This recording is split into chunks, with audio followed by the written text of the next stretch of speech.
How much do you think the government knows about you? Quite enough, I would say. People applying for passports already submit personal details and get a witness to vouch for them.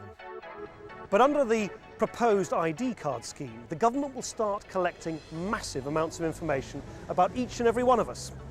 Where you ever lived, where you were born, your PIN number, and eventually even your fingerprints. We'll have to queue up outside registration centres to be checked. They'll look at details of our bank and mortgage accounts, and then we'll have to pay through the nose for the privilege. No wonder the more people know about this scheme, the less they like it. I've never really been in favour of ID cards. Mainly I used to live in Italy, and there were many police checks on the streets, in cafes, in restaurants, and I found it quite threatening. The government just wants to know where everyone is and what everyone's getting up to and who's who and immigration and this, that. And I don't think it's got anything to do with terrorism at all. Well, I think it's a kind of good idea, but I think they're just going to charge loads of money for it. I would probably lose mine in the first week, so it's expensive and no point really. And talking of identity, oh, I say, little girl, who are you? Peggy Clark. Can you prove it? Yes, I've got my identity card. She has an O.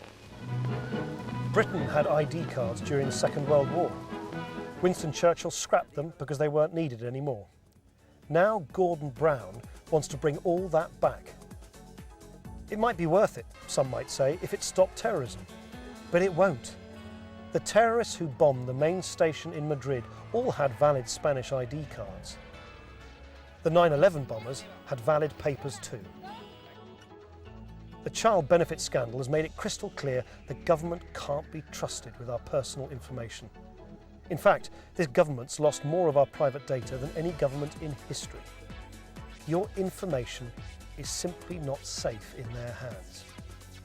The projected cost of ID cards, surprise, surprise, keeps going up. They told us it would cost £1.3 billion. But the latest estimate for the whole scheme is £7.5 billion.